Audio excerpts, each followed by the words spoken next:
Klachten over nieuwe beveiligingspoortjes bij gevangenis. Ze piepen bij alle BH's. Dames vonden dat buitengewoon vervelend en gênant. Zij voelden zich eigenlijk gedwongen om die BH's dan maar af te doen.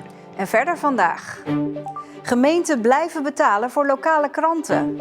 En bijzondere vogels en insecten.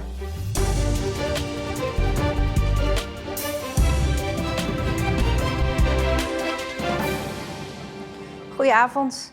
Meer dan de helft van de Zeeuwse gemeenten blijft duizenden euro's uittrekken voor het publiceren van gemeenteberichten in lokale kranten.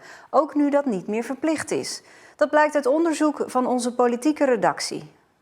Plaatselijk blaadje en de krant lezen wordt toch nog wel steeds gewaardeerd.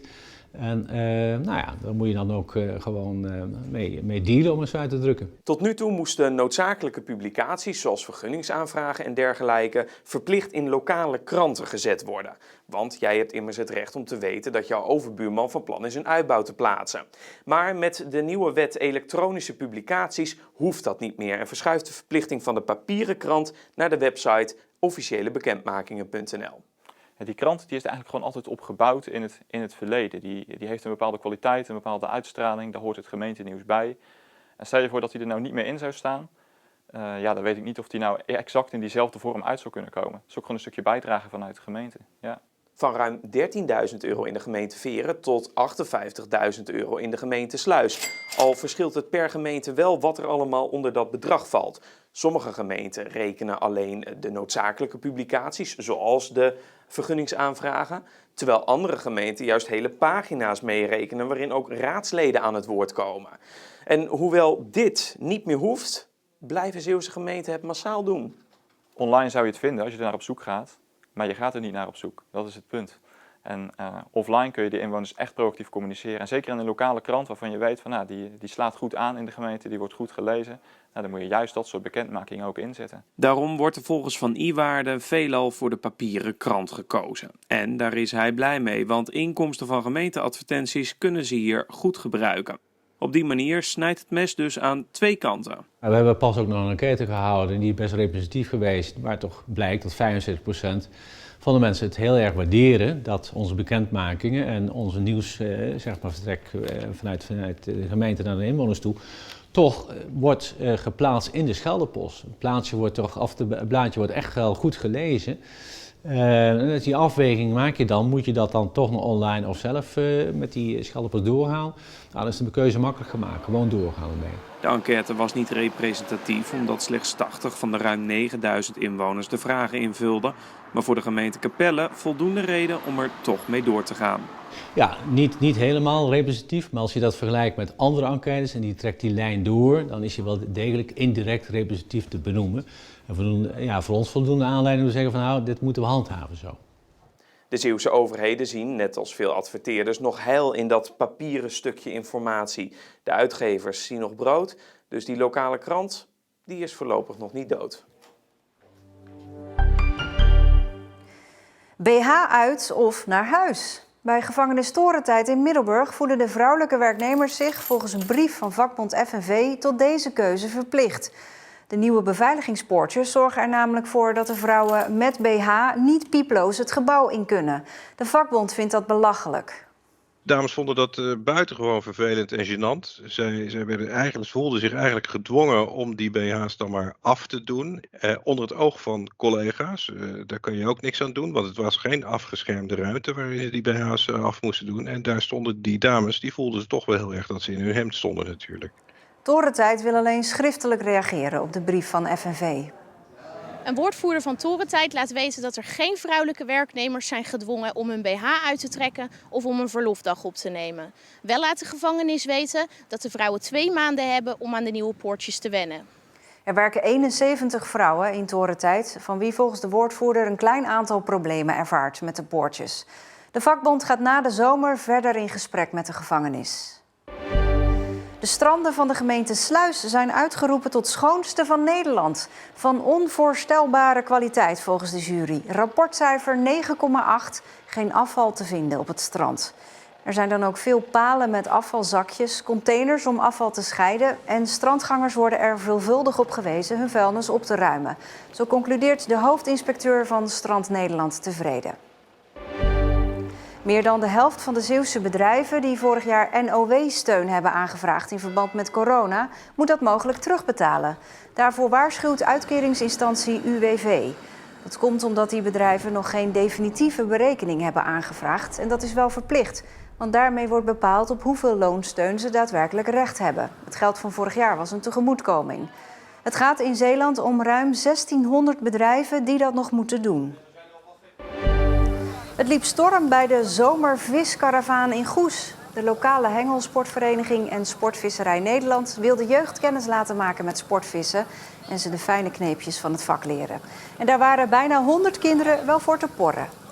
Nou, we hebben een hele grote opkomst gekregen. We waren er zelf ook wel erg verrast over. Binnen 2 weken waren de inschrijvingen vol. Ja, bijna 100 kinderen vandaag. En super mooi om die hier allemaal te hebben. Sinds dat corona is gekomen zien we een hele grote groei in leden. En daar zijn we natuurlijk super blij mee en ook trots op dat mensen lekker buiten gaan vissen. Wil het een beetje? Nou, bij mij nog niet, maar mijn vriend wel. Ja, net wel. Ik heb er al 4 gevangen, maar nu niet echt meer. In een natuurgebied bij Zierikzee was een kleine groep flamingo's neergestreken. 4 volwassen en 2 jonge dieren.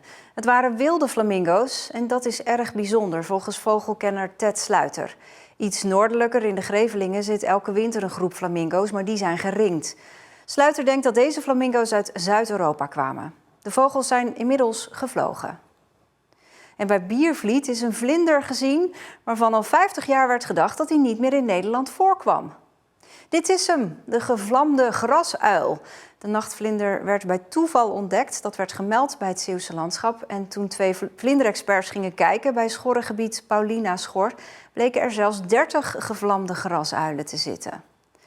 Onduidelijk is hoe het komt dat de vlinder ineens weer opduikt. Het Zeeuwse Landschap blijft de populatie nu in ieder geval in de gaten houden. Van een keuken in een 3-sterrenrestaurant naar zijn eigen keuken thuis. Het was een grote stap voor kok Sam Hoondert uit Goes, maar wel een succesvolle. Hij maakt nu zijn eigen granola. Haver, lijnzaad, chiazaad, amandel, honing, pompoenpit en zonnebloempit. Er gaat dus van alles in de verse granola van Sam Hoondert uit Goes. Jarenlang werkte hij voor topchefs in het buitenland en in Zeeland. Ja, Jannes Buffet, Sergio Herman, Thijs mijn liefste, Rutger van der Weel. Ja, daar heb ik allemaal aan de keuken gestaan. En nu bakt hij granola vanuit zijn eigen keuken. Ik ben gewoon begonnen eigenlijk om, voor de lol en eigenlijk om wat bij te verdienen in tijden van dat het moeilijk was met corona. En dat ik nu bijna meer dan 2000 verpakkingen verder ben, dat had ik niet durven dromen. Nee. Corona pakte voor Hoondert dus positief uit. Want er kwam meer vraag naar een gezond ontbijt. Je merkt wel dat mensen om me heen veel bewuster zijn gaan leven. Het heeft er ook mee te maken welke mensen je natuurlijk opzoekt. Maar mijn doelgroep ligt wel echt bij de mensen met actieve levensstijl of de mensen die dat gaan ambiëren of willen gaan ambiëren. Ik ben natuurlijk wel gewoon voor iedereen toegankelijk. Mensen uit Goes en omgeving die bij hem bestellen, krijgen hun granola op een bijzondere manier bezorgd. Ik heb er eigenlijk bewust voor gekozen om het met de bakfiets te doen. Omdat ik vind dat duurzaamheid en wel gepaard gaat met een actieve levensstijl. Het is goed voor mijn gezondheid. Het drukt natuurlijk ook gewoon de benzinekosten en daarmee de uitstoot. Dus dat is ook een bewuste keuze. Zijn granola staat deze zomer ook in Tokio op tafel. Het Nederlands damesvoetbalteam eet het bij het ontbijt tijdens de Olympische Spelen. Toen er besteld werd, zag ik dat Hotel Woudschoten had besteld. En mijn eerste gedachte was oké, interessant een hotel, want dat zullen grote afnemers zijn. Toen ik dat begon te googlen, zag je het Hotel van Oranje, dus dat was best wel bijzonder of zo. Ja, en toen ging ik wel door het plafond, zeg maar. Dat vond ik wel, dat was echt heel bijzonder, vond ik.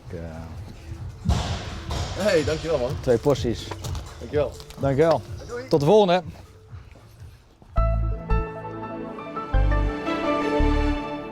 Er waren rond het middaguur nog een paar buien, maar verder was het een zonnige dag. Het was 19 tot 21 graden. Morgen een bewolkte, regenachtige dag en het weekend is wisselvallig. En straks krijgt u van Jules het uitgebreide weerbericht. Dit was Zeeland Nu. Een hele fijne avond.